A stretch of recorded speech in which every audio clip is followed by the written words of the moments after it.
When Harry and Meghan speak up, you know something's off in the way the story's being told. And this time, it's about their communications team, and as usual, how the tabloids twisted something ordinary into a manufactured scandal.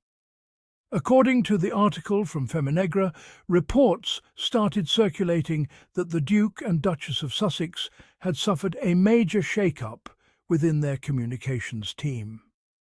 Tabloids rushed to publish their favourite kind of story, one filled with chaos, exits and drama. Headlines screamed, "Another staffer gone," "Crisis behind the scenes," "Brand in turmoil." But then came the correction. Harry and Meghan, through their representatives, pushed back firmly, making it clear that the reports were misleading and exaggerated. The truth? This wasn't a dramatic walkout or a sign of instability. It was a routine professional transition, something that happens in any organisation. Yet the press saw an opportunity to do what they do best: spin. Because when it comes to the Sussexes, every ordinary event gets treated like a breaking scandal. And here's where it gets interesting. The Sussexes didn't stay silent this time. They didn't let the narrative take off unchecked. They challenged it. They stepped in early and said, "No, this isn't accurate, and we won't allow false headlines to define our story." That's the real headline. Harry and Meghan are done letting tabloids frame their reality. Now, let's unpack why this particular pushback matters. Every time there's talk of a change, whether it's staff, strategy, or direction, the media instantly reads it as dysfunction. Because that's the narrative they've built for years. The troubled duo, the unravelling empire, the PR meltdown. But the truth is, changes like this are normal. Teams evolve, roles shift. Especially when you're managing a global brand that operates across philanthropy, media, and activism. What Harry and Meghan are doing is what any professional couple in their position would do, making sure their communication strategy aligns with their goals. It's not a scandal, it's simply smart management. Yet to the tabloids, that reality doesn't sell. So they reach for drama. They use words like exit, crisis, or turmoil, because it keeps readers hooked and the clicks flowing.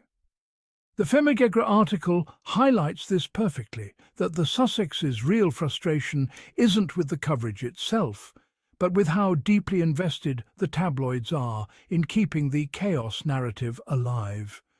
They thrive on the illusion that Harry and Meghan are always one step away from collapse, because if they're thriving, if they're succeeding, the narrative of royal exile and regret crumbles. Let's talk about why communications teams are such a focal point in their story. For any public figure, especially someone as polarizing as Meghan and Harry, your comms team is your lifeline. They manage your voice, your messaging, your outreach. They filter out misinformation before it spreads.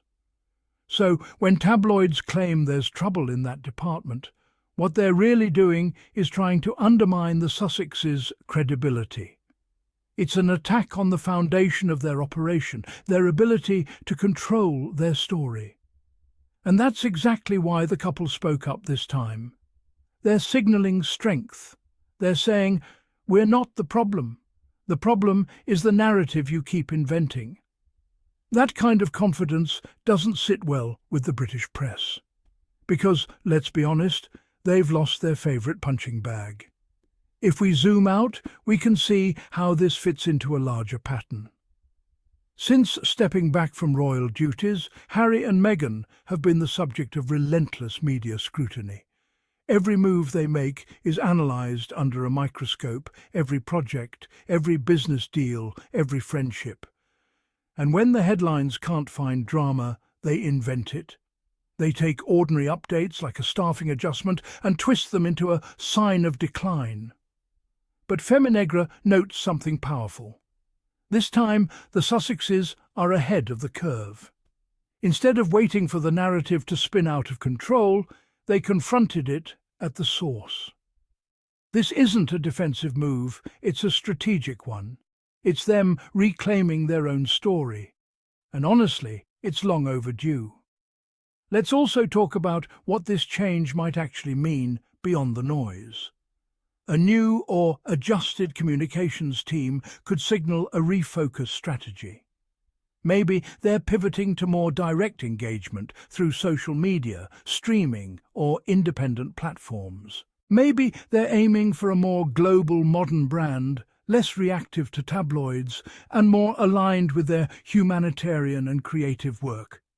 It could even mean they're preparing for the next phase of their careers, more projects under Archewell, more collaborations, perhaps even a return to public-facing advocacy work. Whatever it is, the key point is it's intentional, not chaotic. It's a sign of evolution, not instability. And that's what the tabloids fear, that the Sussexes are building something sustainable without the royal machine behind them. Because if Harry and Meghan continue to grow, thrive, and reshape their image successfully, it exposes the royal establishment's media allies as outdated and manipulative. Let's be real, for years, tabloids have depended on Harry and Meghan to fill their pages. Without them, the royal narrative loses its spark. Stories about the rest of the family don't sell as well, so they keep creating tension. Meghan snubs royal protocol, Harry isolated, staff walkouts, the same recycled script. But this time, Feminegra's reporting flips that story. It shows Harry and Meghan as the ones setting boundaries, correcting lies, and calling out fabrication before it snowballs. That's media maturity, and it's threatening to a press industry that's built its empire on speculation and scandal. And here's the irony.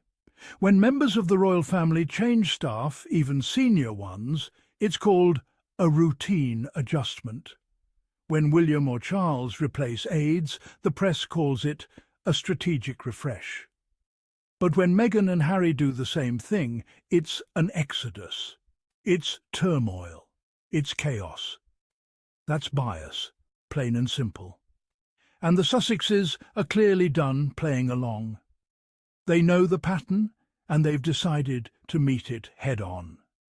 They're not waiting for a PR crisis to clean up. They're building a system that prevents one from being fabricated in the first place. It's professional, it's strategic, and it's a warning to the press. We're paying attention, and we won't let lies define us. There's something deeply symbolic here, too. For years, the tabloids have tried to box Meghan in as the difficult Duchess, the woman who couldn't keep staff, who was impossible to work with. But now, by publicly correcting that false narrative, she's dismantling the myth from the top down. It's not just about staff, it's about reputation. And reclaiming your voice after years of being silenced or misrepresented is an act of power. The Feminegra article paints that picture clearly. This is a couple that's learning to control the conversation, not react to it. They're turning their image management into a long-term strategy rather than a short-term defense. They're protecting their brand, their work, and their peace. So, what does this tell us about where Harry and Meghan are headed next?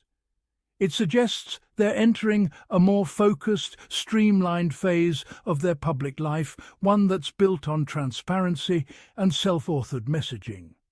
They're no longer relying on royal courtiers or legacy media systems. They're using their own voices, their own channels, and their own team to shape their story. And that's what true independence looks like.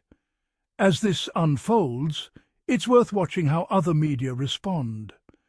Will they double down on the negativity, or will they start realizing that every exaggerated headline only makes the Sussexes' case stronger?